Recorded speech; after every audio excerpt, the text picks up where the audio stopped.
जो सवेल ओही महबूब मुझे मथा मेहरबान थी दुआ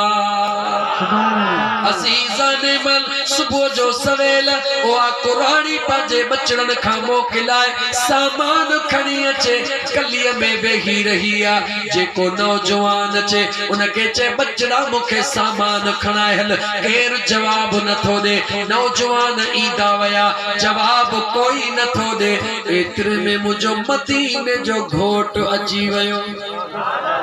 मुझे आका करीम पुछो कुरानी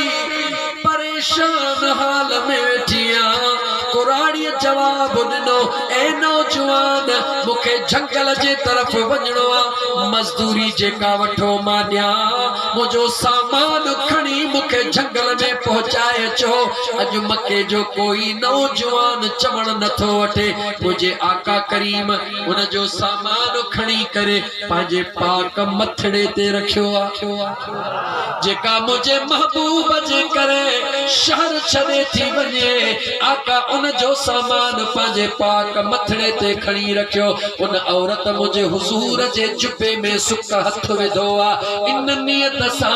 मता नौजवान मुझो सामान खणी वने अगते हबीब हलन था पिया इन माई गुफ्तगो शुरू कई मुझे आका जे खिलाफ गाल्हाईंदी वई बुधो आ त मक्के में आयो आ उन जो नालो ही आ ओहो जादूगर आ एड़े किस्म जो गालियों थी करे मुझा मदीने जा मीर जवाब को न था ॾियन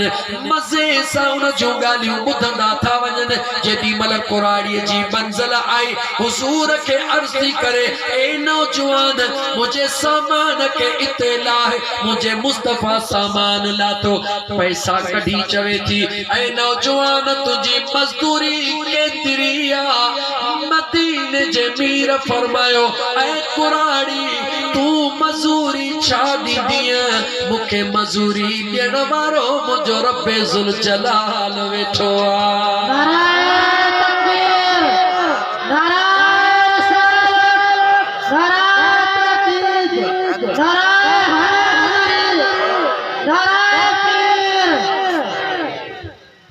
जने उन कुराड़ी मुझे महबूब करीम अलैहिस्सलातु वस्सलाम जे पाक जुबान मुबारक मां इहे आवाज बुधा त मुखे मुआविज़ो ॾियण जे ला मुझो बेनियाज़ रब जो वेठो आ उन कुराड़ी निहारे चयो कहिड़े रब जी ॻाल्हि तो करी मुझे महबूब फरमायो जेको तुंहिंजो भी पैदा कंदड़ा जेको मुंहिंजो भी पैदा कंदड़ा जेको तुंहिंजो भी ख़ालिक आ जेको मुझो भी खालिका वा कुराड़ी चवे थी बच्चा दे खबर तू केरा मुझे महबूब मुस्तफा फरमायो जह मोहम्मद करीम जे करे तू मक्के जो शहर छड़ियो पई वनी मां ओही अल्लाह जो सुनो सच्चो रसूल आया जे तुझे मुश्किल के आसान करे तो के मंजिल ते पहुंचायो आ ये चई मुझा हबीब हलण लगा कुराड़ी ताह करे चयो ऐ सुना हिकड़े मिंट ला मुझी गाल बुधी वञ मुझे हुजूर जो पोइते नेण खणी निहारियो कुराड़ी चयो बचड़ा मुझो ईमान मुझी दिल थी चवे जेको दुनिया में मुश्किल तरीन मुश्किलातू हल करण वारो आ ओहो कयामत में छड़ण वारो नाहे मुझा मिठड़ा मुखे कलमो पढ़ा त मां तुझी हमेशा जे ला दीवानी बणजी वञा ऐ मुसलमान मुझे सोने नबी करीम अलैहिस्सलाम जी जात